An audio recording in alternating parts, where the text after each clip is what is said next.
आप सभी का स्वागत है। आप जुड़ चुके हैं राष्ट्रीय न्यूज़ के साथ। मैं हूं नासिर अली। पेरेंट्स एसोसिएशन जम्मू का प्रोटेस्ट प्राइवेट स्कूलों के ख़िलाफ़ अभी थमने का नाम नहीं ले रहा है। वहीं प्राइवेट स्कूलों की गुंडागर्दी और जो एक दकियानूसी है वो ख़त्म होने का नाम नहीं ले रही है। आज दोबारा से जीसस केयर्स कन्वेंट स्कूल से एक शिकायत सामने आ रही है, जिसमें एक पेरेंट जो है वो यहाँ पर आए हुए हैं अपने बच्चे के साथ जो वहाँ उसकी स्कूल में एक नाइंसाफ़ी उनके साथ हुई है वो बयान करने के लिए यहाँ पर प्रेस कॉन्फ्रेंस करने के लिए जम्मू प्रेस क्लब में पहुंचे हुए। क्या कुछ कहते हैं इस प्रेस वार्ता में, आइए देखते हैं। नाम अश्विनी शर्मा है। आज की प्रेस कॉन्फ्रेंस मेरे बच्चे और जहां मेरा बच्चा पढ़ता था school Jesus care convent school Paloda उसके दौरान है। मेरा बच्चा शुरू से ही स्कूल में पढ़ता था। महीना पहले इन्होंने एक पीटीएम ऑर्गेनाइज़ की स्कूल ने। यहाँ मैं पीटीएम में गया, मेरी वाइफ नहीं, मैं अकेला गया वहाँ। और वो फाइनल पीटीएम थी फर्स्ट क्लास के बच्चे की। उसमें जब पीटीएम में मैं गया तो टीचर ने मुझे जो पेपर वगैरह दिखाए और मैंने पेपर देखे तो उसमें बच्चे को फर्स्ट क्लास के बच्चे को 16 से लेकर 18 तक के टेबल दिए हुए थे। मैंने जनरली उनसे पूछा कि मैम मेरे बच्चे को 2 या 3 का टेबल भी नहीं आता है, इसमें आपने 18 और 16 का टेबल दिया हुआ है। खैर कोई बात नहीं, कहते नहीं हमारे सिलेबस में ही 16 और 18 का है फर्स्ट में, इसमें 2 और 3 का टेबल नहीं है। मैंने कहा ठीक है, मैं मान लेता हूँ नहीं है, पर मैं चाहता हूँ कि मेरे बच्चे को आप शुरू से भी थोड़ा टाइम निकाल के थोड़ा उसको रिवाइज़ कराएं ताकि उसको भी सारे टेबल 2, 3, 4, 16 तक आएँ। यहाँ तक बात हुई तो मैं बाहर आ गया। जैसे मैं बाहर आया, गेट पे पहुँचा तो मुझे जो वहाँ गार्ड था उसने बुलाया कि आपको प्रिंसिपल मैडम बुला रही है। मैं प्रिंसिपल मैडम के कैबिन में गया।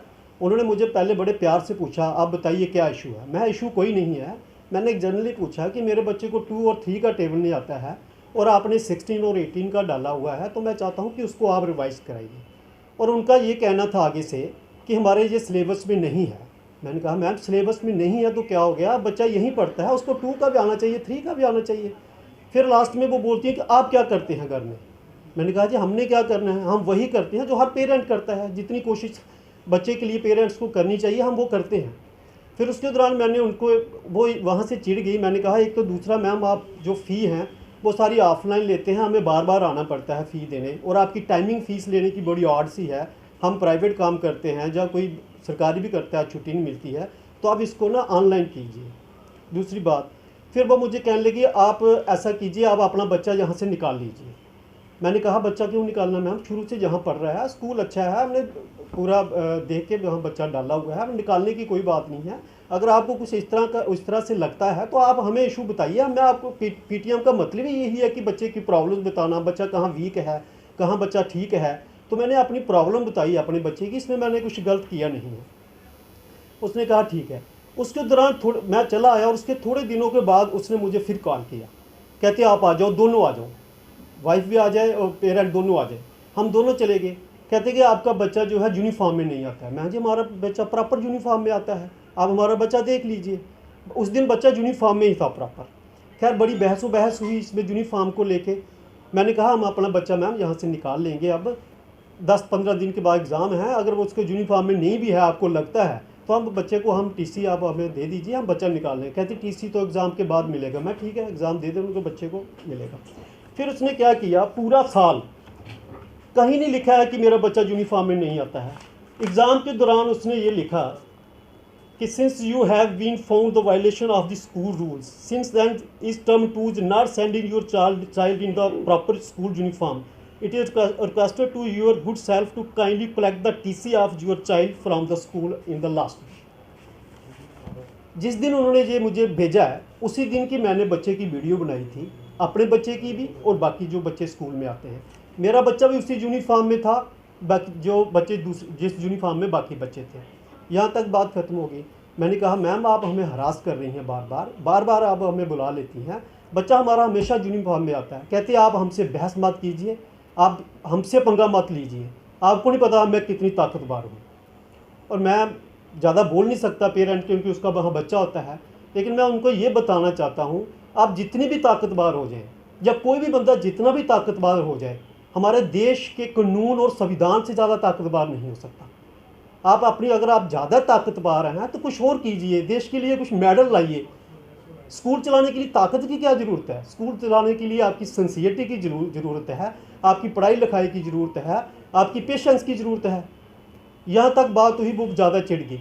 फिर वो मुझे कहने लगी मैं आपको अंदर करवा दूँगी। मैं मैडम अंदर होने के लिए तैयार हूँ। अगर स्कूल में वीडियो बनाने के लिए कानून में ऐसा कोई प्रावधान है कि मैं अंदर हो सकता हूँ, मुझे सज़ा हो सकती है, तो मैं तैयार हूँ। लेकिन ऐसा प्रावधान भी होगा कि मैं बाहर आ जाऊँगा। मैं चाहता हूँ अगर गलती मेरी है मुझे दंड मिले, अगर उस मैडम की गलती है तो मैडम को भी दंड मिलना चाहिए, चाहे वो मेल है चाहे फीमेल है, कानून सबके लिए बराबर है।